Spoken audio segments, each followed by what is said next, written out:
இது வெற்றியின் நேரம்.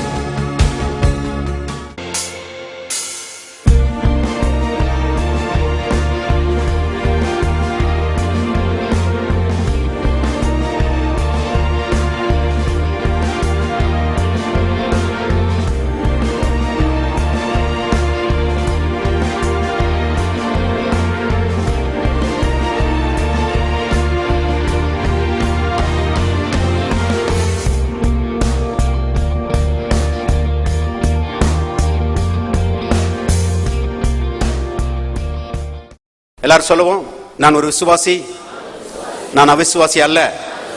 நான் தேவனுடைய வார்த்தைகளை விசுவாசிக்கிறேன். நான் ஆசீர்வதிக்கப்பட்டவன். திருப்போம் ரோமர் 8ஆம் அதிகாரம் 14 முதல் வாசிக்கிறேன். மேலும் எவர்கள் தேவனுடைய ஆவியினாலே நடத்தப்படுகிறார்களோ அவர்கள் தேவனுடைய புத்திரராய் இருக்கிறார்கள். அந்தபடி திரும்பவும் பயப்படுகிறதற்கு நீங்கள் அடிமைத்தனத்தின் ஆவியை பெறாமல் அப்பா பிதாவே என்று கூப்பிடப்படுகிற புத்திர சுவிகாரத்தின் ஆவியை பெற்றீர்கள். நாம் தேவனுடைய பிள்ளைகளாக இருக்கிறோம் என்று ஆவியானவர் தாமே நம்முடைய ஆவியுடனே கூட சாட்சி கொடுக்கிறார். நாம் பிள்ளைகளானால் சுதந்திரமாமே, தேவனுடைய சுதந்திரம் கிறிஸ்துவுக்கு உடன் சுதந்திரமாமே, கிறிஸ்துவுடனே கூட நாம் மகிமைப்படும்படிக்கு அவருடனே கூட பாடுபட்டால் அப்படியாகும். ஆண்டவராக இயேசு கிறிஸ்துவை சொந்த ரட்சகராக ஆண்டவராக ஏற்றுக்கொள்ளாதவர்கள் இங்கே இருப்பீர்களானால் உங்களுடைய நல்வாழ்வுக்கென்று, உங்களுடைய நல்ல எதிர்காலத்துக்கென்று ஆண்டவராக இயேசுவை சொந்த ரட்சகராக ஆண்டவராக உள்ளத்திலே ஏற்றுக்கொள்ள வேண்டும். வேதத்தில் எழுதப்பட்டிருக்கிறது, கர்த்தர் நல்லவர் என்பதை ருசித்து பாருங்கள், அவர் மீது நம்பிக்கையா இருக்கிற மனுஷன் பாக்கியவான். கர்த்தர் நல்லவர் என்று வேதம் சொல்லுகிறது. பொல்லாத ஒரு உலகத்திலே நாம் வாழ்ந்து கொண்டிருக்கிறோம். உலகம் தீமைகளால் நிறைந்திருக்கிறதை எங்கும் நாம் பார்க்கிறோம். பாருங்க, பூகம்பங்களும் சுனாமிகளும் பயங்கரமான சூறாவளிகளும் பஞ்சமும் வியாதியும் விபரீதமான காரியங்களும் இந்த பூமியிலே நிறைந்து கிடக்கிறது. மக்களுடைய வாழ்க்கை இதனாலே பாதிக்கப்படுகிறது. அது மட்டுமல்ல, பொல்லாத பிசாசு இந்த உலகத்தை ஆண்டு கொண்டிருக்கிறான் என்று வேதம் சொல்லுகிறது. எங்கெல்லாம் திருடுகிற வேலை நடக்கிறதோ அங்கெல்லாம் அந்த பிசாசு வேலை செஞ்சிட்டு இருக்கிறான். எங்கெல்லாம் அழிக்கிற வேலை நடக்கிறதோ அங்கெல்லாம் அந்த பிசாசு வேலை செஞ்சிட்டு இருக்கிறான். எங்கெல்லாம் கொல்லுகிற வேலை நடக்கிறதோ அங்கெல்லாம் அந்த பிசாசு வேலை செஞ்சுட்டு இருக்கிறான். பலவிதமான பிசாசுடைய கிரியைகள் இந்த உலகத்திலே நடைபெற்றுக் கொண்டிருக்கிறது. மாந்திரீகம், பில்லிசூனியம், பேய்கொளாறு என்கிற பிசாசுடைய தீமைகள் நிறைந்த உலகமா இருக்கிறது. இதனால இன்றைக்கு மக்கள் பாதிக்கப்படுகிறதை நான் பார்க்கிறோம். பாருங்க, பெருவாரியான மக்கள் பாதிக்கப்படுகிறார்கள். அது மட்டுமல்ல, மனிதர்களே இன்னைக்கு தீமை செய்கிறவர்களாக இருக்கிறார்கள். போட்டி, பொறாமை, கசப்பு, கெடுதல் பண்றது, இந்த வேலையெல்லாம் பாருங்க, மனிதர்கள் கூட அதில் இன்வால்வ் ஆகுறாங்க, இடைபடுகிறார்கள். இப்படிப்பட்ட தீமைகள்னாலே அநேகர் பாதிக்கப்பட்டு நம்பிக்கை இழந்து ஒரு கேள்வியோடு வாழ்ந்து கொண்டிருக்கிறார்கள். என் வாழ்க்கையில நன்மை நடக்குமா? எனக்கு யாராவது நன்மை செய்வாங்களா? நானும் நன்மையை கண்டடைவேனா என்கிற கேள்வியோடு 1000-10,000 மக்கள் வாழ்ந்து கொண்டிருக்கிறார்கள். ஒருவேளை அப்படிப்பட்டதில் சிலர் நீங்க இங்க வந்திருக்கலாம். கவனிங்க, இதன் மத்தியிலே சத்திய வேதம் சொல்லுகிறது, கர்த்தர் நல்லவர், அவர் உங்களுக்கு நன்மை செய்வார். ஆண்டவராய் இயேசு கிறிஸ்து நன்மைகளின் மொத்த ரூபம் என்று வேதம் சொல்லுகிறது. எல்லா நன்மைகளும் இயேசுவுக்குள்ளே கொட்டி கிடக்கிறது. தீமை நிறைந்த உலகத்திலே நன்மை செய்கிற தேவன் ஒருவர் இருக்கிறார். அவருடைய பெயர் இயேசு. அவர் தன்னுடைய நன்மைகள் எல்லாவற்றையும் மனிதர்களுக்கு பண்டமாற்று செய்யும்படி, தன்னுடைய நன்மைகள் எல்லாவற்றையும் மனிதர்களுக்கு இலவசமாய் கொடுக்கும்படி, மனிதர்களுக்கு வர வேண்டிய எல்லா தீமைகளையும் தன்மையிலே ஏற்றுக்கொண்டு கல்வாரி சிலுவையிலே அடிக்கப்பட்டிருக்கிறார். ரத்தத்தை சிந்தி இருக்கிறார். இயேசுவை போல மனிதர்களை நேசிக்கிற ஒரு ஆளை நீங்க எங்கேயுமே பார்க்க முடியாது. நன்மை செய்கிற தேவன், அன்பு கூறுகிற கர்த்தர். ஆகவே அவர் இன்றைக்கும் நன்மை செய்கிறவராகவே இருக்கிறார். செய்ய வேண்டியதெல்லாம் இயேசுவின் உள்ளத்துக்குள்ளே வாரும் என்று சொல்லி அவருக்கு அழைப்பு கொடுக்கணும். இயேசுவுக்கு அழைப்பு கொடுக்கிற ஒரு மனுஷன் நன்மைகளுக்கு அழைப்பு கொடுக்கிறான். இயேசுவை ஏற்றுக்கொள்கிறதுனால ஒரு நஷ்டமும் வராது. இயேசுவை ஏற்றுக்கொள்கிறதுனால ஒரு தீமையும் வராது. அருமையானவர்களே, இயேசுவை ஏற்றுக்கொள்வதன் மூலமாக ஏராள நன்மைகள் உண்டாகும், ஏராள லாபம் உண்டாகும். ஆகவே செய்ய வேண்டியதெல்லாம் இயேசுவின் உள்ளத்துக்குள்ளே வாரும் என்று அவருக்கு அழைப்பு கொடுங்கள். கர்த்தர் நல்லவர் என்பதை ருசித்து பாருங்கள். அவர் மேல நம்பிக்கை வச்சீங்கன்னா நீங்கள் பாக்கியவான்களா இருப்பீர்கள். இயேசுவை ஆண்டவராக ஏற்றுக்கொண்ட தேவனுடைய மக்கள் தேவனுடைய பிள்ளைகளாக இருக்கிறோம் என்கிற சத்தியத்தை பார்த்து கொண்டு வருகிறோம். கவனிங்கள், எப்பொழுது தேவனுடைய பிள்ளைகளாக இருக்கிறோம்? இப்பொழுது தேவனுடைய பிள்ளைகளாக இருக்கிறோம். பரலோகத்தில் போய் இல்லை, இப்பொழுது, ரைட் நவ், இப்பொழுது நம் தேவனுடைய பிள்ளைகளாக இருக்கிறோம். தேவனுடைய பிள்ளைகளாக இருப்பது என்பது மிகப்பெரிய ஸ்லாக்கியம். தேவனுடைய பிள்ளைகளாக இருப்பதை போல ஒரு பாக்கியம் இந்த உலகத்தில் எதுவும் கிடையாது. அருமையானவர்களே, இயேசுவை ஏற்றுக்கொண்டு ஆவியிலே ரட்சிக்கப்பட்டு இன்றைக்கு அருமையானவர்களே நாம் தேவனுடைய பிள்ளைகளாக இருக்கிறோம் என்று வேதம் சொல்லுகிறது. கவனிங்க, இன்னைக்கு அநேகர் ரட்சிக்கப்பட்டிருக்கிறாங்க, மறுபடியும் பிறந்திருக்கிறாங்க, தேவனுடைய பிள்ளைகளாக இருக்கிறாங்க. ஆனால் தேவனுடைய பிள்ளைகளாக இருக்கிறோம் என்கிற உணர்வு அநேகருக்கு இல்லை. ஆகவே சாதாரண மனுஷர்களை போலதான் பேசுறாங்க, சாதாரண மனுஷரை போலதான் சிந்திக்கிறாங்க, சாதாரண மனுஷர்களை போலதான் செயல்படுகிறாங்க. தேவன் அருமையானவர்களே பார்த்து வருத்தப்படுகிறார் என்பதை தெரிந்து கொள்ளுங்கள். ரட்சிக்கப்பட்டிருக்கிற மக்களுக்குள்ளே ஒரு உணர்வு இருக்கணும், நான் ரட்சிக்கப்பட்டவன், நான் தேவனுடைய பிள்ளை. கவனிங்க, இந்த பிசாசு இருக்கிறானே, அவனுக்கு நான் தேவனுடைய பிள்ளை என்று சொல்லுகிற விசுவாசியை பிடிக்காது.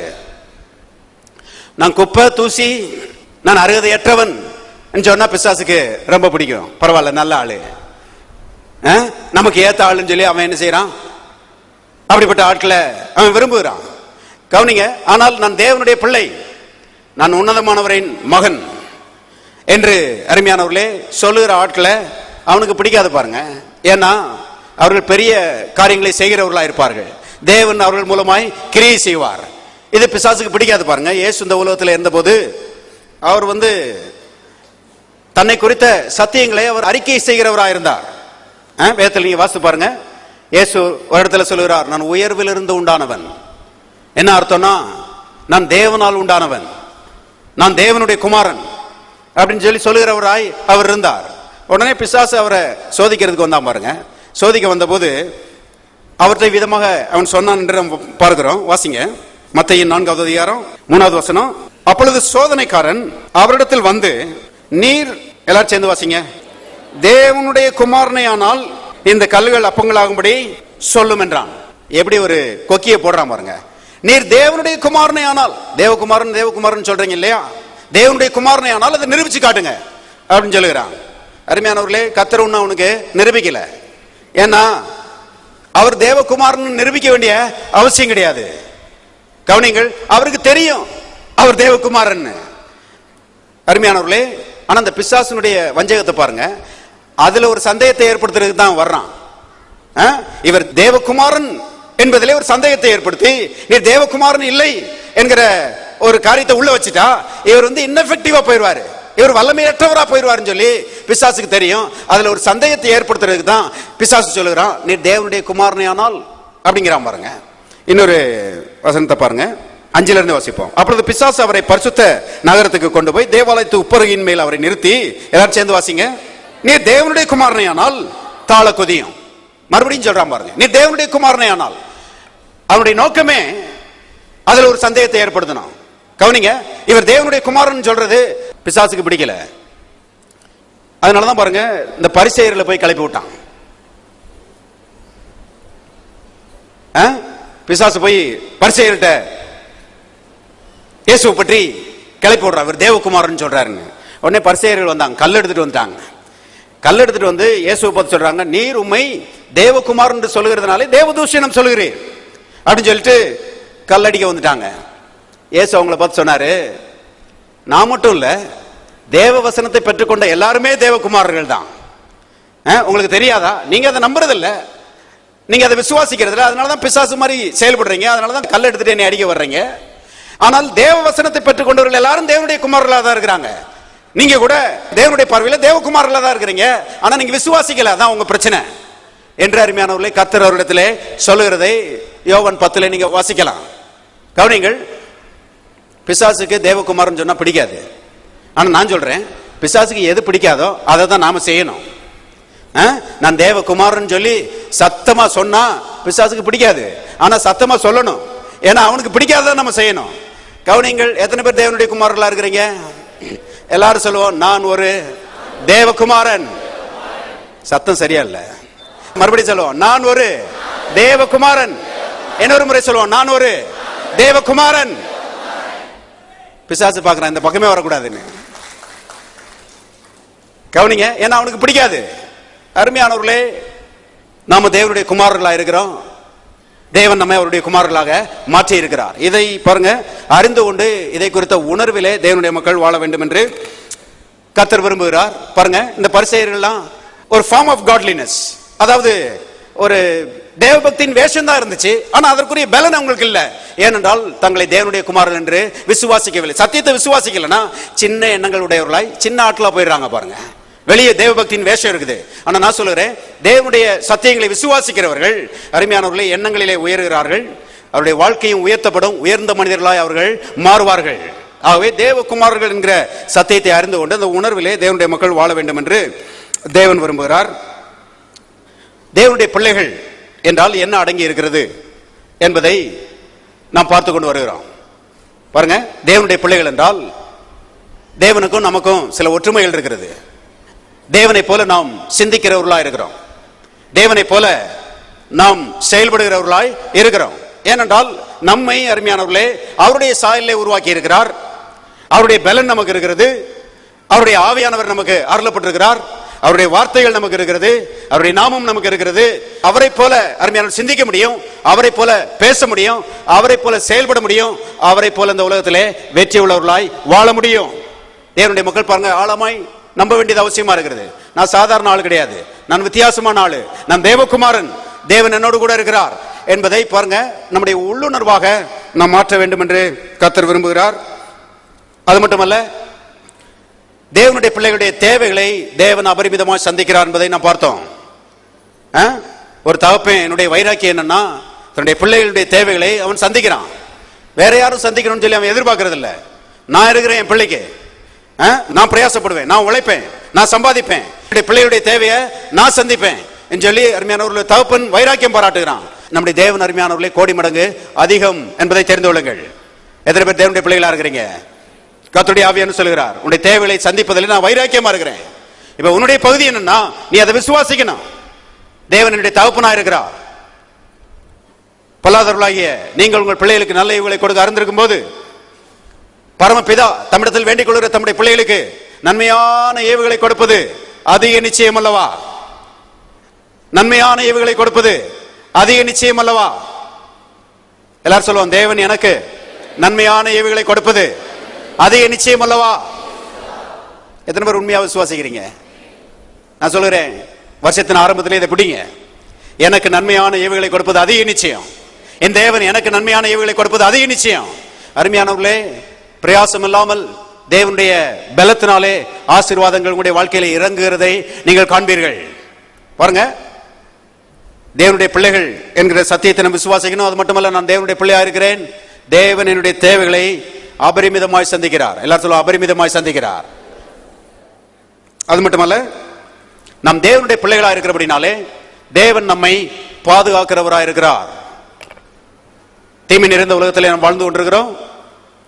எங்க பார்த்தாலும் தீமைகளா இருக்கிறது. ஆனால் இதன் மத்தியிலே அருமையானவர்களே, தேவன் நம்மை பாதுகாக்கிறவராய் இருக்கிறார். ஒரு பாதுகாவலின் வேலி நம்மை சுற்றிலும் போடப்பட்டிருக்கிறது. எல்லா தீமைகளுக்கும் தேவன் நம்மை விலக்கி பாதுகாக்கிறார் என்று வேதம் சொல்கிறது. 121 சங்கீதத்தை நான் போன முறை வாசித்து காமிச்சேன். அதுல எழுதப்பட்டிருக்கிறது, இஸ்ரவேலை காக்கிறவர் உறங்குறதும் இல்லை தூங்குறதும் இல்லை. யார் இந்த இஸ்ரவேல்? இஸ்ரவேல் என்றால் தேவனை விசுவாசிக்கிறவர்கள், தேவனுடைய பிள்ளைகள். எல்லாரையும் தேவன் பாதுகாக்க முடியாது. கவனிங்க, ஏனென்றால் எல்லாரும் அவருடைய சட்டைக்குள்ளே வரவில்லை, எல்லாரும் அவரை விசுவாசிக்கவில்லை. இன்னைக்கு ஏராளமான மக்கள் அருமையானவர்களை கர்த்தருக்கு வெளியே இருக்கிறார்கள். அவர்களை கர்த்தர் பாதுகாக்க முடியாது. ஆனால் இயேசுவை ஏற்றுக்கொண்டு கர்த்தரை விசுவாசிச்சு கர்த்தருக்குள்ளே வந்தவர்கள் எல்லாரையும் கர்த்தர் எல்லா தீங்குக்கும் என்ன செய்கிறார்? விலைக்கு பாதுகாக்கிறார்.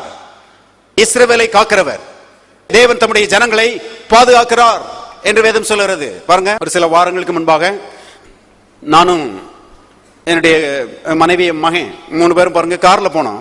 சென்னைக்கு போக வேண்டியது இருந்துச்சு. போனோம். ராத்திரி 9 மணி சென்னைக்குள்ள நுழைஞ்சிட்டோம். பயங்கர ரஷ், நிறைய கார்கள் போயிட்டு இருக்குது, வேகமா போயிட்டு இருக்குது. அதுல பாருங்க என் பையன் ஓட்டிட்டு வந்தான், வேகமா போயிட்டு இருந்தோம். பாத்தீங்கன்னா முன்னால போன ஒரு taxi all of a sudden brake போட்டான். யாருமே எதிர்பார்க்கல, நான் எதிர்பார்க்கல, பையனை எதிர்பார்க்கல. அப்படி அப்ரப்டா பாருங்க நிறுத்திட்டான். என்னன்னு கேட்டா, சிக்னல் அங்க வந்து ஸ்டாப் சிக்னல் வந்துருச்சு. அந்த சிக்னலும் நல்லா தெரியல. ஆனா ஒரு போலீஸ்காரர் அங்க நின்றுட்டு நில்லுங்கன்னு சொல்லிட்டாரு. அதனால முன்னால போன டாக்ஸி அப்ரப்டா அப்படி பிரேக் போட்டான். அருமையானவர்களே, என்னன்னு பார்த்தா அது இடிக்காம இருந்திருக்கவே முடியாது, அவ்வளவு ரொம்ப க்ளோஸா இருந்துச்சு பாருங்க.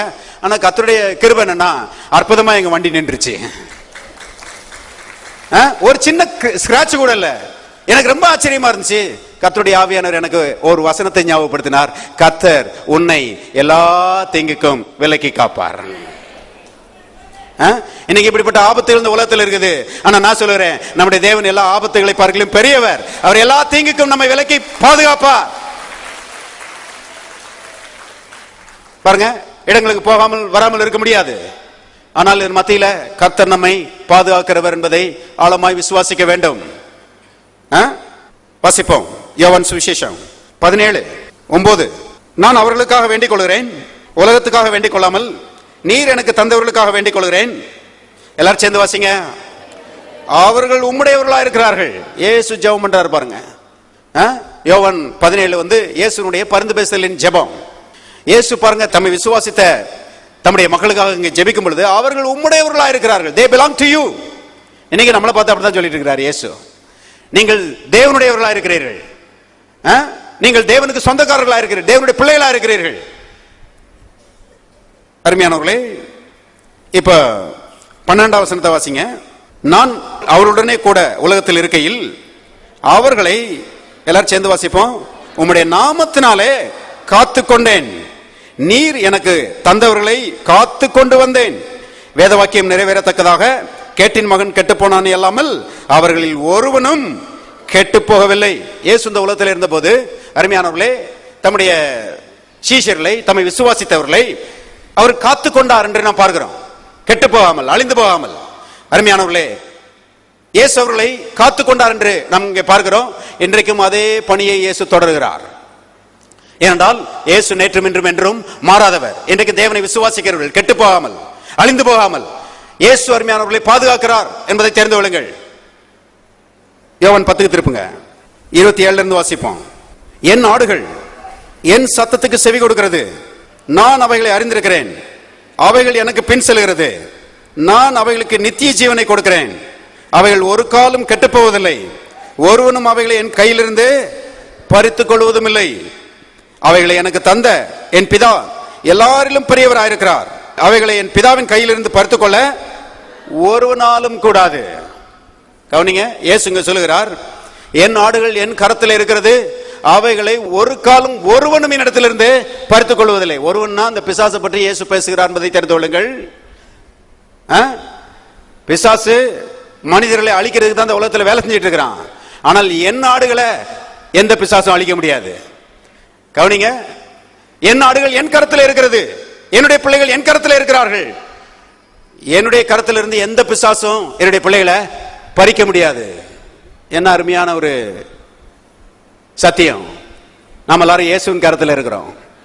அருமையானவர்களே, எந்த பிசாசும் நம்மை அவருடைய கரத்தில் இருந்து என்ன செய்ய முடியாது, பறிக்க முடியாது என்பதை தெரிந்து கொள்ளுங்கள். அருமையானவர்களே, இயேசு யாருன்னு கேட்டீங்கன்னா, அவர் சிருஷ்டிகர்த்தா. அவரை பற்றி நாம் வேதத்தில் வாசிக்கிறோம். சகலமும் அவர் மூலமாய் உண்டாயிற்று, உண்டானது ஒன்றும் அவராலே அல்லாமல் உண்டாகவில்லை. அவர் சிருஷ்டிகர்த்தா, அவர் சர்வ வல்லமையுள்ள தேவன். இந்த பிசாசு யாரு? அவன் விழுந்து போன ஒரு தூதன். அருமையானவர்களே, அவன் கர்த்தர் பக்கத்திலேயே வர முடியாது என்பதை தெரிந்து கொள்ளுங்கள். அநேகர் என்ன யோசிக்கிறாங்கன்னா, இயேசுவும் பிசாசும் சரிசமமா இருக்கிறாங்க, சில நேரங்கள்ல இயேசு ஜெயிக்கிறாரு, சில நேரங்களில் பிசாசு ஜெயிக்கிறான்னு சொல்லி இன்னைக்கு அநேக மக்கள் நினைச்சிட்டு இருக்காங்க. இல்ல அருமையானவர்களே, கர்த்தருக்கு முன்பாக பிசாசு தூசியிலும் தூசியா இருக்கிறான். கர்த்தருடைய பிரசன்னத்திலேயே அவனால வர முடியாது. வேதத்தில் எழுதப்பட்டிருக்கிறது, தேவனுடைய பிரசன்னம் பிசாசை நாசம் பண்ணுகிறது என்று எழுதப்பட்டிருக்கிறது. பிசாசு தேவ பிரசன்னத்திலே வர முடியாது. நாம் கர்த்தருடைய கரங்களிலே இருக்கிறோம். நம்மை அருமையான பிசாசு அழிக்க முடியாது, கொல்ல முடியாது. எத்தனை பேர் ஆமென் சொல்றீங்க? கர்த்தர் சொல்லுகிறார், அவைகளை ஒருவனும் என் கரத்திலிருந்து பறித்துக் கொள்ள முடியாது. வேதத்தில் எழுதப்பட்டிருக்கிறது, கண்மலைகள் குழிமுசலுக்கு அடைக்கலம் என்று எழுதப்பட்டிருக்கிறது. நீதிமொழியின் புத்தகத்தில் ஒரு குழிமுசல் இருக்குது. அது கண்மலை துவாரத்துக்குள்ள போய் உட்கார்ந்துடுச்சுன்னா சிங்கம் வரலாம், ஆனா கொளிமுசல ஒண்ணும் செய்ய முடியாது. கரடி வரலாம், ஆனா கொளிமுசல ஒண்ணும் செய்ய முடியாது. ஏனென்றால் கொளிமுசல் அது கண்மலை துவாரத்துக்குள்ள போய் உட்கார்ந்துடுச்சு. கவனியங்கள், நாம பிசாசுக்கு முன்பாக ஒரு விதத்துல பலனற்றவர்களா நாம் இருக்கலாம், ஆனால் கண்மலையாகிய கிறிஸ்துவுக்குள்ளே நாம் இருக்கிறோம். கவனியங்கள், அவன் நம்மளை ஒண்ணும் செய்ய முடியாது. அருமையானவர்களே, சிங்கம் வந்து கண்மலையில் மேல மோதிச்சுன்னா சிங்கம் அவ்வளவுதான் நொறுங்கி போயிடும். கரடி கண்மலை மேல மோதிச்சுன்னா கரடி நொறுங்கி போயிடும். கொளிமுசல ஒண்ணும் செய்ய முடியாது. அதே போல அருமையானவர்களே, நாம் கர்த்தருக்குள்ளே இருக்கிறோம், அவருடைய கரத்தில் இருக்கிறோம். பிசாசு நம்மை ஒன்று செய்ய முடியாது. ஏன் இதை சொல்லுகிறோம்? விசுவாசிக்க வேண்டும். நான் கர்த்தருடைய கரத்தில் இருக்கிறேன், கர்த்தர் என்னை பாதுகாக்கிறார் என்பதை தேவனுடைய மக்கள் யாவரும் விசுவாசிக்க வேண்டியது அவசியமா இருக்கிறது. அது மட்டுமல்ல, கர்த்தருங்க சொல்றாரு பாருங்க, 29வது வசனம், அவைகளை எனக்கு தந்த என் பிதா, எல்லாரும் சேர்ந்து வாசிப்போம், எல்லாரிலும் பெரியவராயிருக்கிறார், அவைகளை என் பிதாவின் கையிலிருந்து பறித்துக் கொள்ள ஒருவனாலும் கூடாது. அதாவது இயேசுவின் கரத்தில் இருக்கிறவர்கள் பிதாவின் கரத்திலே இருக்கிறார்கள், பாதுகாவலான ஒரு இடத்துல இருக்கிறார்கள். எந்த தீய சக்தியும் அவர்களை அழிக்க முடியாது, எந்த தீமையும் அவர்களை மேற்கொள்ள முடியாது என்று கர்த்தர் இங்கே சொல்கிறது என்ன பார்க்கிறோம். இதைத்தான் அப்போஸ்தலனாகிய பவுல் சொல்கிறார், தேவன் நம் பட்சமானால் நமக்கு விரோதமாக இருப்பவன் யார்? தேவனை காட்டில யாராவது பெரிய ஆள் இருக்கிறாங்களா? ஒருத்தருமே கிடையாது. தேவனுக்கு முன்பாக பிசாசு தூசியிலும் தூசி. ஆகவே அருமையானவர்களே, தீமைகளை நினைச்சு பயப்படக்கூடாது. அநேகர் பாருங்க, பயமா இருக்குது பயமா இருக்குதுன்னு ஜெபம் பண்ணிட்டு இருக்கிறாங்க. பயப்படக்கூடாது. கர்த்தர் எனக்கு சகாயர், நான் பயப்படேன். சிலர் பாருங்க, வீட்டுல தனியா இருந்தா பயந்துட்டே இருப்பாங்க. நீங்க தனியா இல்ல, தேவன் உங்க கூட இருக்கிறாரு. நான் உன்னை விட்டு விலகுவதும் இல்லை, உன்னை கைவிடுவதும் இல்லை. சர்வ வல்லமையுள்ள தேவன் உங்க கூட இருக்கிறாரு. அதை விசுவாசிச்சு தேவனுடைய மக்கள் அருமையானவர்கள் தைரியமா இருக்க வேண்டியது அவசியமா இருக்கிறது. சில தொழில் ரீதியிலே சில காரியங்களை கால வைக்கிறோம். கர்த்தருடைய ஆலோசனைப்படி கால வைக்கும் போது பயப்படக்கூடாது. கர்த்தர் கூட இருக்கிறாரு. இந்த தொழிலை வெற்றி சிறக்க பண்ணுவாரு, இந்த தொழில எனக்கு வெற்றியை கொடுப்பாரு, இந்த தொழில எனக்கு லாபத்தை கொடுப்பாரு. நான் தனியா இல்ல, கர்த்தர் என்னுடைய சார்பில் என் பட்சத்தில் இருக்கிறார். தேவன் நம் பட்சமானால் நமக்கு விரோதமாக இருப்பவன் யார்?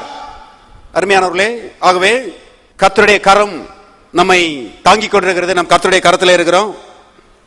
அவர் நம்மை பாதுகாக்கிறார் என்று வேதம் சொல்கிறது. பாதுகாவலை குறித்து ஒரு சில வசனங்களை வாசிக்கலாம்.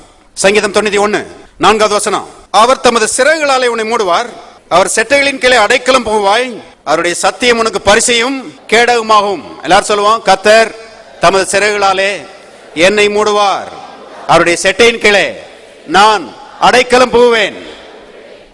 கவனிங்க, ஒரு தாய் கோழி தன்னுடைய குஞ்சுகளை செட்டைகளை வச்சு பாதுகாக்கிறது போல கர்த்தர் நம்மை அவருடைய செட்டைகளுக்குள்ள வைத்து என்ன செய்கிறார்? பாதுகாத்துக் கொண்டிருக்கிறார் என்று வேதம் சொல்கிறது. இதெல்லாம் தியானிக்கிற ஒரு வழக்கம் இருக்கிறதா உங்களுக்கு? நீங்க பாத்தீங்கன்னா அநேக தேவனுடைய மக்கள் பாருங்க, பிரச்சனையை நினைச்சுதான் கவலைப்பட்டுட்டே இருப்பாங்க, வரப்போகிற தீமைகளை நினைச்சு இப்படி பயந்துகிட்டே இருப்பாங்க. அப்படி இல்லை அருமையானவர்களே, இந்த வசனங்களை தியானம் பண்ணணும். அவர் தமது சிறகுகளால் என்னை மூடுவார், என்னை மூடுவார், என்னுடைய பிள்ளைகளை மூடுவார், என்னுடைய குடும்பத்தை மூடுவார், என்னுடைய தொழிலை மூடுவார். அவருடைய செட்டையின் கீழே நான் என்ன செய்கிறேன்? அடைக்கலம் போகிறேன். வாதையின் கூடாரத்தை அணுகாது, பொல்லாப்பு எனக்கு நேரிடாது, கர்த்தர் எல்லா தீங்குக்கும் விலக்கி காப்பார். இவைகளை பாருங்க, தேவனுடைய மக்கள் சிந்திக்க வேண்டும் என்று கர்த்தர் விரும்புகிறார். பாஸ்டர் ஒரு சம்பவத்தை சொல்லுவாங்க. அமெரிக்க தேசத்துல ஒரு இடத்துல ஒரு பெரிய தீ விபத்து ஏற்பட்டுருச்சாம் பாருங்க.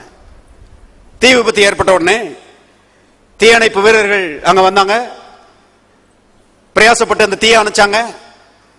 அணைச்சு முடிஞ்ச பிறகு அங்க ஒரு கோழி பாருங்க, அது வந்து செட்டைகள் அப்படி மூடிட்டு அப்படி கருகுன நிலைமையில நின்றுட்டு இருந்துச்சான். அந்த தீயணைப்பு வீரர்ல ஒருத்தன் அந்த கோழிய போட்ஸ் கால் அப்படி எத்தனை பாருங்க. எத்தனை உடனே அந்த கோழிக்குள்ள இருந்து 10 உயிருள்ள குஞ்சுகள் அப்படியே வெளியே வந்துச்சான். அந்த கோழியினுடைய வைராக்கியத்தை பாருங்க. நான் கருனாலும் பரவாயில்ல, என் குஞ்சுகளை என்ன செய்ய மாட்டேன்? சாக விட மாட்டேன். யோசித்து பாருங்க. நான் சொல்லுறேன், கர்த்தர் இதை பார்க்கலாம் அதிகம். கர்த்தர் நம்மை தம்முடைய சிறகுகளால் என்ன செய்கிறார்? மூடுகிறார். அவருடைய செட்டையின் கீழே நாம் அடைக்கலம் போகிறோம். உலகத்துல 1000 தீமைகள் இருக்கலாம், அருமையானவர்கள், எதுவும் நம்மை சேதப்படுத்தாதபடிக்கு கர்த்தர் நம்மை பாதுகாக்கிறவராக இருக்கிறார். இதை அருமையானவர்களே தேவனுடைய மக்கள் நம்ப வேண்டும். கல்வாரி சிலுவையில தான் நடந்துச்சு. கல்வாரி சிலுவையில அருமையானவர்களே பாவத்தின் பலாபலங்களாகிய எல்லா தீமைகளையும் இயேசு தன்மையில ஏற்றுக்கொண்டார். நமக்கு வர வேண்டிய எல்லா தீமைகளையும் அவர் ஏற்றுக்கொண்டு அவருடைய நன்மைகளை, அவருடைய பாதுகாவலை நமக்கு அருளி இருக்கிறார். கவனிங்கள், எத்தனை பெரிய அன்பு! எத்தனை பேர் கல்வாரிக்கு நன்றி உள்ளவர்களா இருக்க விரும்புறீங்க? அருமையானவர்களே, கல்வாரியின் மூலமாக தேவன் நம்மை எல்லா தீங்குக்கு என்ன செய்கிறார்? விலைக்கு பாதுகாக்கிறார். ஒரு தீமையை கூட கர்த்தர் பாக்கி வைக்கல. எல்லா தீமைகளையும் கல்வாரி சிலுவையில் நமக்காக சுமந்து தீர்த்திருக்கிறார். அருமையானவர்களே, இப்படி இருக்கும்போது இன்னைக்கு அநேக சபைகள் என்ன சொல்றாங்கன்னா, கர்த்தர் இந்த தீமையின் மூலமா எனக்கு ஒரு பாடம் படிச்சு கொடுக்கிறாரு. என்ன பாடத்தை படிச்சு கொடுக்க போறாரு? உங்களுக்காக கல்வாரி சிலுவையில ரத்தத்தையே சிந்தினவர், எல்லா தீமைகளையும் தன்மையில ஏற்றுக்கொண்டவர், அப்புறம் தீமைகளை கொடுத்து உங்களை பாடம் படிச்சு கொடுக்கிறாரா? ஒருத்தர் சொன்னார் பாருங்க, கர்த்தர் என்னை பிசாசின் கருத்துல கொடுத்து அப்படியே புடமிடுறாரு. பிசாசின் கருத்துல கொடுத்துட்டாரா? கவனிங்க, ஒரு கோழி தன் குஞ்சிய பருந்து கையில கொடுத்துச்சுன்னு சொன்னா யாரும் நம்ப மாட்டாங்க. அப்படி இருக்க தேவன் அவருடைய பிள்ளைகளை பிசாசின் கையில கொடுக்கிறார்ன்றத இன்னைக்கு தாராளமா நம்புறாங்க ஆவிக்குரிய மக்கள். நான் சொல்லுறேன், அறிவில்லை, என் ஜனங்கள் அறிவில்லாமையால் சங்காரமாகிறார்கள். ஒரு கோழி தன்னுடைய குஞ்சிய ஒரு நாளும் பருந்து கையில கொடுக்காது. அருமையானவர்கள், அதே போல தேவன் தம்முடைய பிள்ளைகளை ஒரு நாளும் பிசாசு கரத்தில் என்ன செய்ய மாட்டாரு? கொடுக்க மாட்டாரு. தேவன் நல்லவர். கோழிக்கு தெரியும், குஞ்ச பருந்து கையில கொடுத்தா சின்னாபண்ணமாக்கிறோம். தேவனுக்கு தெரியும், விசுவாசியை பிசாசு கையில கொடுத்தா சின்னாபண்ணமாக்கிடுவான். ஆகவே அருமையானவர்களே, நித்திய நித்தியமாய் தேவன் நம்ம ஒரு நாளும் பிசாசு கையில என்ன செய்ய மாட்டாரு? கொடுக்க மாட்டாரு. எல்லா தீமைக்கும் நம்மை விலைக்கு பாதுகாப்பாரே ஒழிய ஒரு தீமையை நம்முடைய வாழ்க்கையில கொடுத்து அவர் நம்மை சோதிக்கிறவர் அல்ல. பிசாசு சோதிக்கிறான். கவனிங்க, வேதம் சொல்லுகிறது, தேவன் தீமையினால் ஒருவரையும் சோதிக்கிறவர் அல்லவே. எல்லாரும் கரங்களை வைத்து சொல்லுவோம், நான் ஆராதிக்கிறேன் தேவன் நல்ல தேவன். மறுபடியும் சொல்லுவோம், நான் ஆராதிக்கிற என் தேவன் நல்ல தேவன். மறுபடியும் சொல்லுவோம், நான் ஆராதிக்கிற என் தேவன் நல்ல தேவன். அவர் என்னை பாதுகாக்கிறார். அவர் தமது சிறகுகளான உன்னை மூடுவார், அவருடைய செட்டையின் கீழே அடைக்கலம் புகுவாய் என்று எழுதப்பட்டிருக்கிறது. வாசிப்போம், சங்கீதம் 125 1ல இருந்தே வாசிப்போம். கர்த்தரை நம்புகிறவர்கள் என்றென்றைக்கும் அசையாமல் நிலைத்திருக்கும் சீயோன் பர்வதத்தை போல இருப்பார்கள். பர்வதங்கள் எருசலேமை சுற்றிலும் இருக்குமா போல் கர்த்தர் இது முதல் என்றென்றைக்கும் தம்முடைய ஜனத்தை சுற்றிலும் இருக்கிறார். வாசிக்கும் போதே சந்தோஷமா இருக்குது. அருமையானவர்களே, எருசலேமை சுற்றிலும் பர்வதங்கள் இருக்கிறது என்று சத்தியம் சொல்லுகிறது. 7 மலைகள் இருக்குதான் பாருங்க எருசலேமை சுற்றிலும். அது இயற்கையாகவே எருசலேமை ஒரு மதில் சுவர் போல, கோட்டை சுவர் இருக்கிறது போல அது பாதுகாத்து கொண்டிருக்கிறது. சின்ன நாடுதான், ஆனா பெரிய நாடுகள் கூட அவங்கள பிடிக்க முடியல. ஏன்னா அந்த மலைகளே அருமையானவர்களே இந்த எருசலேமுக்கு ஒரு பாதுகாவலா இருக்கிறது. தேவன் அப்படி நினைச்சிருக்கிறாரு, படைச்சிருக்கிறாரு. கர்த்தருங்க சொல்றாரு, எருசலேமுக்கு அந்த மலைகள் எப்படி பாதுகாவலாய் சுற்றுச்சுவராய் அது இருக்கிறதோ அதே போல தம்முடைய ஜனத்துக்கு தேவன் இருக்கிறார். தேவன் தம்முடைய ஜனத்தை சுற்றிலும் இருக்கிறார் என்று எழுதப்பட்டிருக்கிறது. கவனிங்க, அதனாலதான் ஒரு பக்தன் பாடுகிறான், when I look to my front I see Jesus has conquered. நான் முன்னால பார்க்கும்போது ஜெய கிறிஸ்துவ தான் நான் பார்க்கிறேன், நான் பின்னால பார்க்கும்போது ஜெய கிறிஸ்துவ தான் நான் பார்க்கிறேன், நான் வலது பக்கம் பார்க்கும்போது ஜெய கிறிஸ்துவ தான் பார்க்கிறேன், நான் இடது பக்கம் பார்க்கும்போது ஜெய கிறிஸ்துவ தான் பார்க்கிறேன். ஏனென்றால் அவர் என்னை சுற்றி இருக்கிறார். எத்தனை பேர் ஆமென் சொல்றீங்க? பிசாசை நான் எந்த பக்கம் பார்த்தாலும் தோற்கடிக்கப்பட்ட பிசாசாவே தான் நான் பார்க்கிறேன். இஸ் டிஃபீட்டட், அவன் தோற்கடிக்கப்பட்டவன். அருமையானவர்களே, பிசாசு நம்மை மேற்கொள்ள முடியாது, அவனுடைய தீமைகள் நம்மை மேற்கொள்ள முடியாது. ஏனென்றால் தேவனே நம்மை சுற்றிலும் இருக்கிறார். தேவன் தம்முடைய ஜனத்தை சுற்றிலும் இருக்கிறார் என்று நாம் இங்கே வாசிக்கிறோம். திருப்போம், சகரியாவின் புஸ்தகம் 2ஆம் அதிகாரம் 5வது வசனம். நான் அதற்கு சுற்றிலும், எல்லாரும் சேர்ந்து வாசிங்க, அக்கினி மதிலாயிருந்து, எல்லாரும் சொல்லுவோம் அக்கினி மதிலாயிருந்து, அக்கினி மதிலாயிருந்து அதன் நடுவில் மகிமையாக இருப்பேன் என்று கர்த்தர் சொல்லுகிறார். சபை பற்றி கர்த்தர் இங்கே சொல்லும் போது சபையை சுற்றிலும் அக்கினி மதிலாயிருக்கிறேன் என்று கர்த்தர் இங்கே சொல்லுகிறதை நான் பார்க்கிறோம். மதில் கிடையாதுங்க, வெறும் மதிலா இருந்தா பிசாசு ஏறி குதிச்சிடுவான்.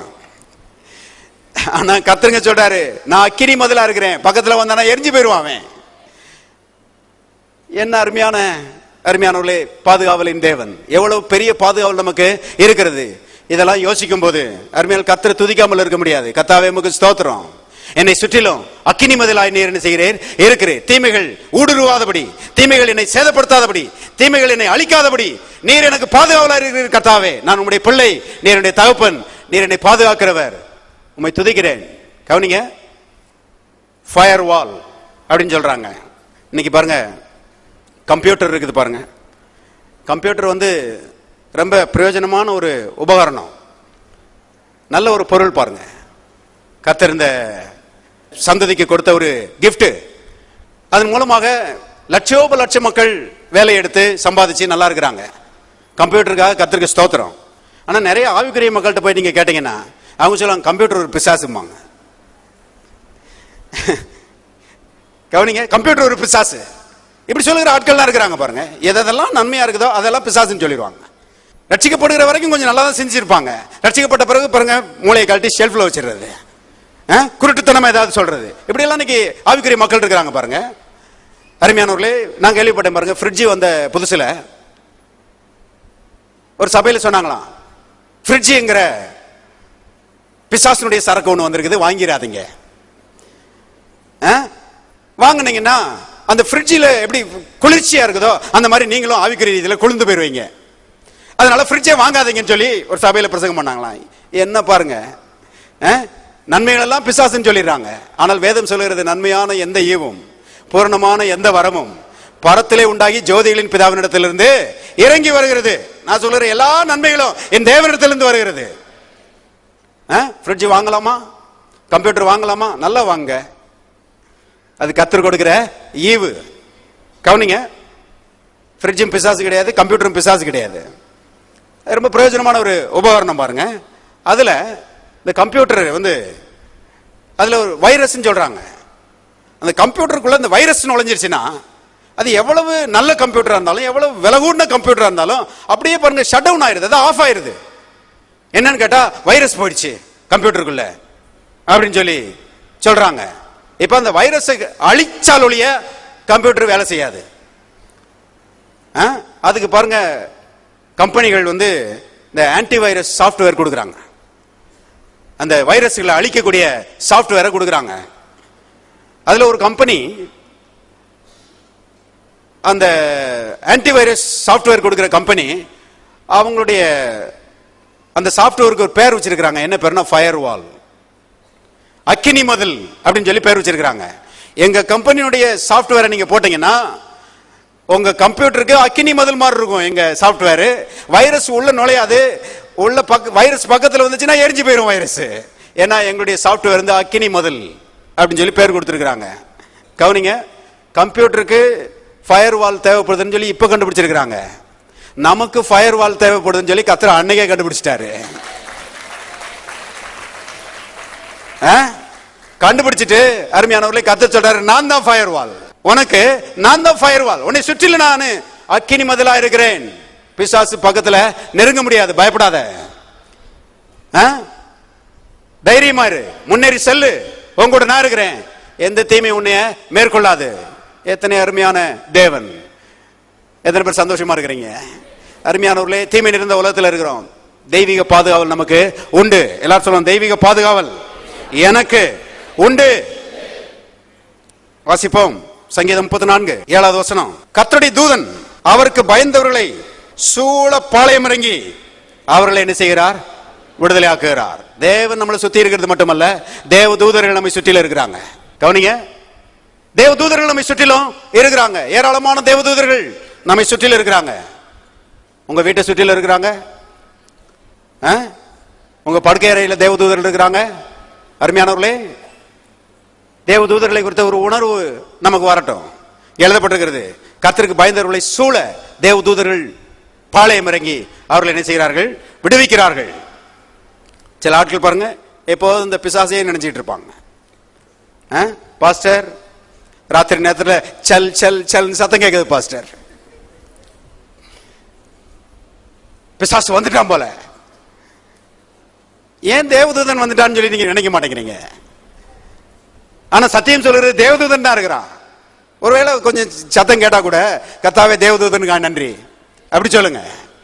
அருமையானவர்களே, தேவ தூதர்கள் நம்மை சுற்றிலும் என்ன செய்கிறார்கள்? பாதுகாவலின் அரணாக இருக்கிறார். தேவன் நம்மை சுற்றிலும் அக்கினி மதிலா இருக்கிறது மாத்திரமல்ல, தேவ தூதர்கள் நம்மை பாதுகாக்கும்படி அவர்களும் பாருங்க அக்கினியாய் அவர்கள் நமக்கு பாதுகாவலா இருக்கிறார்கள். அன்னைக்கு எலிசா தீர்க்கதரிசி தோத்தான்கிற ஒரு பட்டணத்தில் இருந்தான். அவனை பிடிக்கிறதுக்கு சீரியருடைய படைகள் வந்துருச்சு. 1000-10000 சீரியருடைய படைகள், குதிரைகள், ரதங்கள் எல்லாம் வந்துருச்சு. காலையில வேலைக்கார வீட்டை திறந்து எட்டி பார்த்தா ஆயிரக்கணக்கான போர் சேவகர்கள் வந்திருக்கிறாங்க எலிசாவை பிடிக்கிறதுக்கு.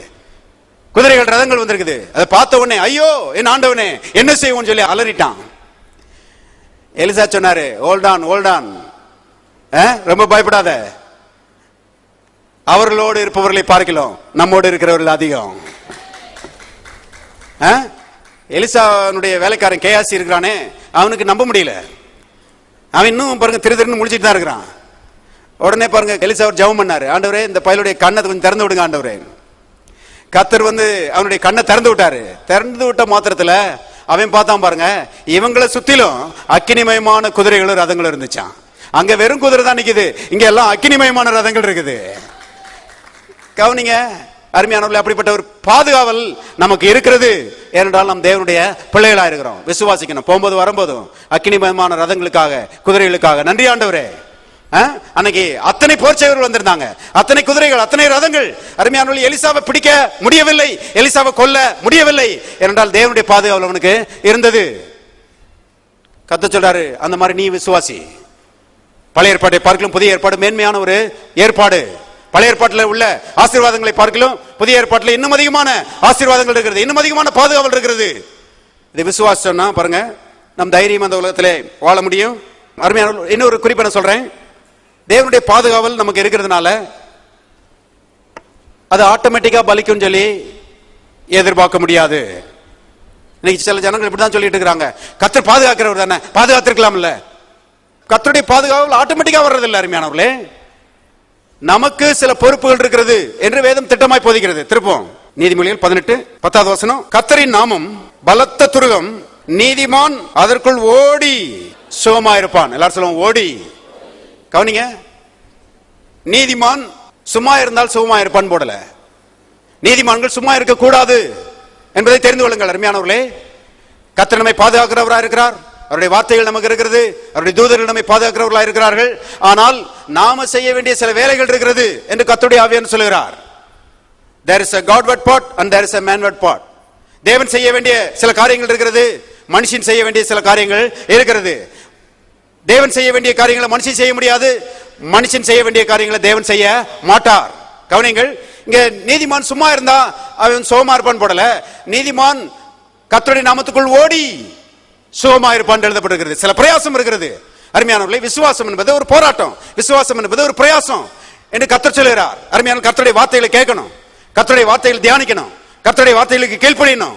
அருமையானவர்களே, ஆவியில் இருந்து ஜெபம் பண்ணணும், தேவனுடைய வார்த்தையில அறிக்கை பண்ணணும், தேவனுடைய சித்தத்துக்கு உகந்த தீர்மானங்களை எடுக்கணும். நாம சில காரியங்களை செய்யும் போது அருமையானவர்களே நாம் விசுவாசிக்கிறோம். விசுவாசிக்கும் போது பிசாசை நாம் மேற்கொள்கிறவர்களாக இருக்கிறோம். தீமை நிறைந்த ஒரு உலகம்.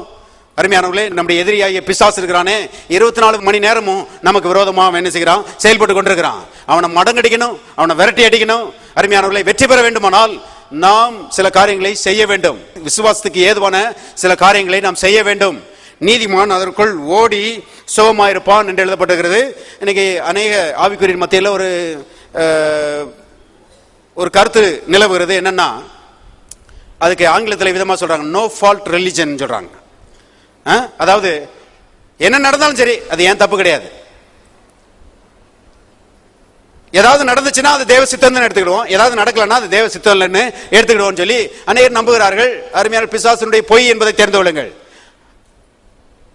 இது அநேகரை சோம்பேறிகள் ஆக்கிவிட்டது. கவனிங்க, நாம சில காரியங்களை செய்ய வேண்டும் என்று வேதம் திட்டமாய் போதிக்கிறது. நமக்கு சில பொறுப்புகள் கொடுக்கப்பட்டிருக்கிறது. திருப்போம் யாத்திராமத்தின் புஸ்தகம் 12ஆம் அதிகாரம் 3வது வசனத்திலிருந்து வாசிக்கிறேன். நீங்கள் இஸ்ரவேல் சபையார் யாவரையும் நோக்கி, இந்த மாதம் 10ஆம் தேதியிலே வீட்டு தலைவர்கள் வீட்டுக்கு ஒரு ஆட்டுக்குட்டியாக ஒவ்வொருவரும் ஒவ்வொரு ஆட்டுக்குட்டியை தெரிந்து கொள்ள கடவர்கள். இப்ப 5வது வசனம், அந்த ஆட்டுக்குட்டி பழுதற்றதும் ஆணும் ஒரு வயதுள்ளமாய் இருக்க வேண்டும். செம்மறியாடுகளிலாவது வெள்ளாடுகளிலாவது அதை தெரிந்து கொள்ளலாம். அதை இந்த மாதம் 14ஆம் தேதி வரைக்கும் வைத்திருந்து இஸ்ரவேல் சபையின் ஒவ்வொரு கூட்டத்தாரும் சாயங்காலத்தில் அதை அடித்து அதன் ரத்தத்தில் கொஞ்சம் எடுத்து தாங்கள் அதை புசிக்கும் வீட்டு வாசல் நிலைக்கால்கள் இரண்டிலும் நிலையின் மேற்சட்டத்திலும் தெளித்து அன்று ராத்திரியிலே அதன் மாம்சத்தை நெருப்பினால் சுட்டு புளிப்பில்லாத அப்பத்தோடும் கசப்பான கீரையோடும் அதை புசிக்க கடவீர்கள். அருமையானவர்களே, இஸ்ரவேல் மக்கள் எகிப்திலிருந்து விடுதலை ஆவதற்கு முன்பதாக பாருங்க, கர்த்தர் அவர்களுக்கு ஒரு இன்ஸ்ட்ரக்ஷன் கொடுக்கிறாரு. பெரிய ரட்சிப்பு உண்டாக போகிறது. பெரிய அளவிலே தேவனுடைய ஜனங்கள் பாதுகாக்கப்பட போகிறார்கள், விடுதலையாக்கப்பட போகிறார்கள் என்பதை கர்த்தர் மனசுல வச்சு இஸ்ரவேலின் குடும்ப தலைவர்கிட்ட சொல்றாரு, ஒவ்வொருத்தரும் ஒரு ஆட்டுக்குட்டியை தெரிந்து கொள்ளணும். அந்த ஆடு ஒரு வயதுள்ள ஆடா இருக்கணும், அது பழுதற்ற ஆடா இருக்கணும், அது ஆண் ஆடா இருக்கணும். அதை தேடி கண்டுபிடிச்சு குறிப்பிட்ட நாள்ல அந்த ஆட்டை அடிச்சு அதனுடைய ரத்தத்தை கிண்ணத்துல பிடிச்சு ஈசோப்பு கொழுந்துகளினுடைய உதவியினால அந்த ரத்தத்தை எடுத்து லிண்டர்ல பூசணும், சைட் போஸ்ட்ல பூசணும். அப்படி பூசிட்டு அந்த ரத்தம் பூசப்பட்ட வீட்டுக்குள்ளே இஸ்ரவேல் மக்கள் ரத்தத்துக்கு பின்னால என்ன செய்யணும்? மறைஞ்சுக்கணும், உட்கார்ந்துக்கணும். அப்படி உட்கார்ந்து கொள்ளும் போது ராத்திரியில சங்கார தூதன் வருவான், தலைப்பிள்ளைகளை சங்கரிக்கிற சங்கார தூதன் வருவான். அவன் வரும்போது அவன் அந்த ரத்தத்தை பார்த்து கடந்து போவான். எல்லாரும் சொல்லுவாங்க, கடந்து போவான். ரத்தத்தை பார்த்து கடந்து போவான். அழிக்கும் வாதை உங்களுக்குள்ளே வராது இருக்கும். கவனிங்க, இப்போ இஸ்ரவேல் குடும்பத்தார் 6 லட்சம் குடும்பம். ஆகவே கிட்டத்தட்ட 6 லட்சம் குடும்ப தலைவர்கள் 6 லட்சம் ஆடுகளை தேடி ஓடுறாங்க. ஆண் ஆடா இருக்கணும், ஒரு வயதுள்ளதா இருக்கணும், பழுதற்றதா இருக்கணும். போன உடனே ஒரு ஆட்டை பிடிச்சிட்டு வந்துட முடியாது. ஆகவே தேடி அலைகிறார்கள். கவனிங்க, தேடினே கண்டுபிடிக்க முடியலன்னு யாரும் சொல்லக்கூடாது. தேசமெங்கும் தேடி அவர்கள் எல்லாருமே பிரயாசப்பட்டார்கள். ஆட்டுக்குட்டியை கண்டுபிடிச்சாங்க. கண்டுபிடிச்சிட்டு அதை எடுத்துட்டு வந்தாங்க. வந்து அதை அடிச்சாங்க, ரத்தத்தை கிண்ணத்துல பிடிச்சாங்க. அருமையான அந்த ரத்தத்தை ஈசோப்பு கொழுந்தினால அதை எடுத்து மேல லிண்டர்ல பூசினாங்க, சைட் போஸ்ட்ல பூசினாங்க. ரத்தத்துக்கு பின்னால அவர்கள் மறைந்து கொண்டார்கள். கவனிங்கள், ராத்திரியில சங்கார தூதன் வந்தான். எந்தெந்த வீட்டில எல்லாம் ரத்தம் பூசப்படவில்லையோ அந்த வீட்டில் இருக்கிற தலைப்பிள்ளைகளை அவன் சங்கரித்தான் என்று வேதம் போதிக்கிறது. கவனிங்கள், அப்படியானால் தேவனுடைய பிள்ளைகள் செய்ய வேண்டிய சில காரியங்கள் இருக்கவே இருக்கிறது. சும்மா இருக்க முடியாது. அருமையானவர்களே, கர்த்தருடைய ரத்தத்தை எப்போதும் வாயில வச்சிருக்கணும். இயேசுவின் ரத்தம் ஜெயம். கவனிங்க, அன்னைக்கு இஸ்ரவேல் வீட்டாருக்கு அன்னைக்கு அந்த ஆடை அடிச்சு அவங்க ரத்தத்தை பிடிக்கணும். இன்றைக்கு நமக்கு உதவி செய்யும்படி இயேசுவின் ரத்தம் ஆயத்தமா இருக்கிறது. என்றால் இயேசு ஏற்கனவே அடிக்கப்பட்டு விட்டார். இயேசுவின் ரத்தம் நமக்கு ஆயத்தமா இருக்கிறது. இன்னைக்கு பாருங்க, ஆண்டவருடைய மக்கள் இந்த ரத்தத்தை விசுவாசத்துல எடுத்து வீடை சுற்றிலும் என்ன செய்யணும்? பூசணும். எங்க வீட்டை சுற்றிலும் இயேசுவின் ரத்தத்தை நான் பூசுகிறேன். இது ரத்தம் பூசப்பட்ட வீடு, சங்கார தூதனுக்கு இங்க இடமில்லை என்று விசுவாசிக்கிறவர்களாக, அறிக்கையிடுகிறவர்களாக நாம் இருக்க வேண்டும் என்பதை தெரிந்து கொள்ளுங்கள். நாம் சில காரியங்களை செய்ய வேண்டும். வாசிங்க, யாத்திராகமம் 12:24 வசனம். இந்த காரியத்தை உங்களுக்கும் உங்கள் பிள்ளைகளுக்கும், எல்லாரும் சேர்ந்து வாசிப்போம், நித்திய நியமமாக கை கொள்ள கடவீர்கள். இது ஒரு நித்திய நியமம். இந்த ரத்தத்தை பூசுறதுன்றது நித்திய நியமம். இது இஸ்ரவேலுக்கு மட்டுமல்ல, புதிய ஏற்பாட்டில் வருகிற இஸ்ரவேலரும் இதை செய்யணும். ஆனா வித்தியாசம் என்னன்னா, அவங்க ஆட்டை பிடிச்சாங்க, அடிச்சாங்க, ரத்தத்தை கிண்ணத்துல பிடிச்சாங்க. ஆனா புதிய ஏற்பாட்டில் அருமையானவர்களே, தேவாட்டுக்குட்டியாகிய இயேசு அடிக்கப்பட்டிருக்கிறார். அவருடைய ரத்தம் நமக்கு உதவி செய்ய ஆயத்தமா இருக்கிறது. இன்றைக்கு விசுவாசிகள் அருமையானவர்களே அந்த ரத்தத்தை விசுவாசத்தில் எடுத்து பூச வேண்டும் என்பதை தெரிந்து கொள்ளுங்கள். நல்லா கவனிங்க, அந்த ரத்தத்தை எடுத்து நம்மை சுற்றிலும், நம்முடைய குடும்பத்தை சுற்றிலும், நம்முடைய தொழிலை சுற்றிலும், நம்முடைய வீட்டை சுற்றிலும் பூசுகிற அந்த ஈசோப்பு கொழுந்து என்னன்னு கேட்டீங்கன்னா உங்க நாக்கு. வாசிப்போம், வெளிப்படுத்தல் 12:11 வசனம்.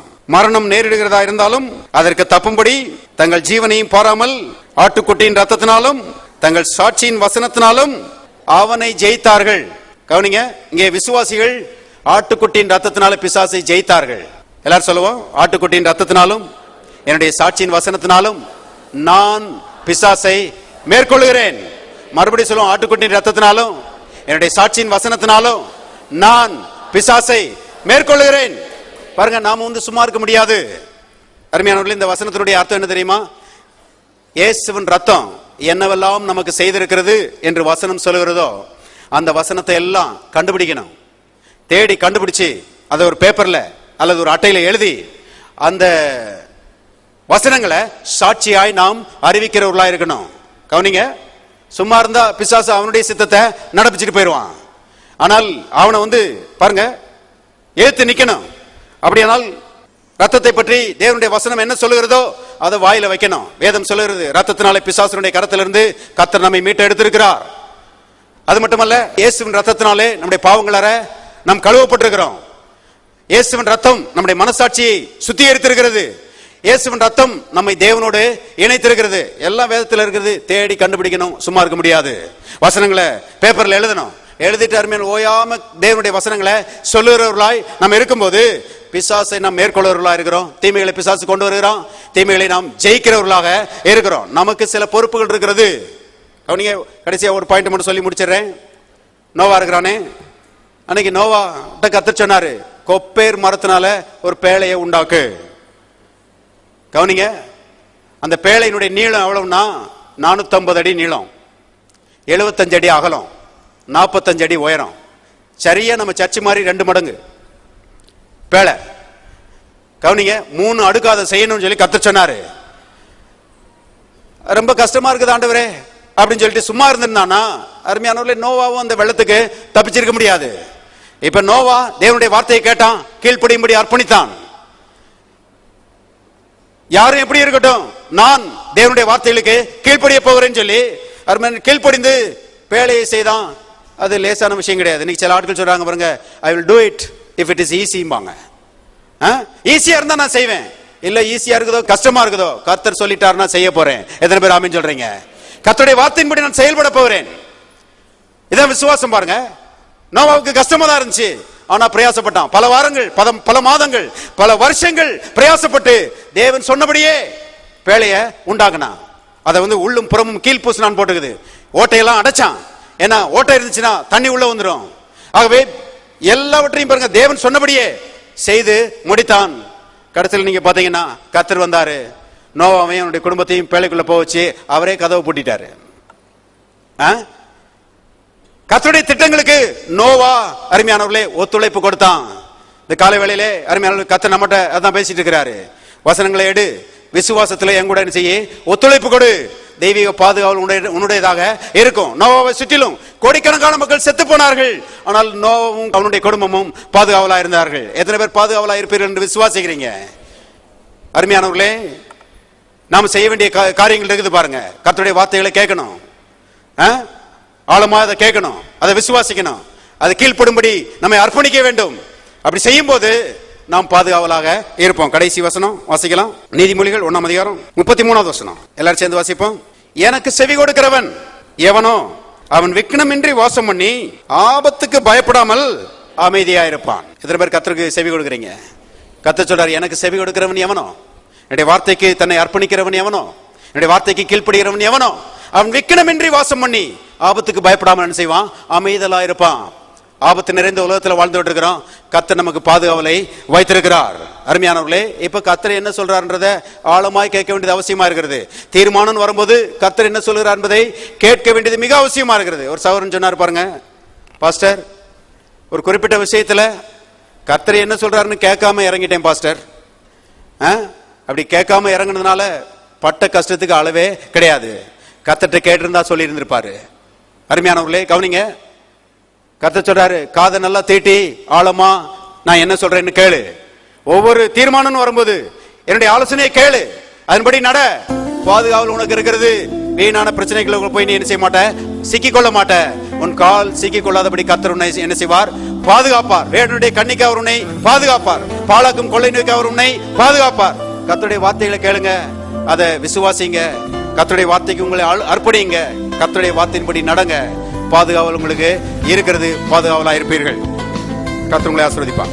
ஜீவ வார்த்தை ஆலயத்தில் ஒவ்வொரு ஞாயிற்றுக்கிழமையும் ஏராளமானோர் கூடி தேவனை ஆராதிக்கிறார்கள். தேவனுடைய வார்த்தையின் மகத்துவத்தை வேதாகமத்திலிருந்து மிக தெளிவாகவும் எளிமையாகவும் இங்கு போதிக்கிறோம். உங்கள் வாழ்க்கையும் வளம் பெற இந்த சத்தியங்களை கேட்டு பயனடையுங்கள். உங்களையும் எங்கள் ஆலயத்திற்கு அன்புடன் அழைக்கிறோம். எங்கள் முகவரி ஜீவ வார்த்தை ஆலயம், Madakkulam road, Palanganatham bus stand வழி, மதுரை, தென்னிந்தியா. தேவன் தாமே உங்களை ஆசீர்வதிப்பாராக.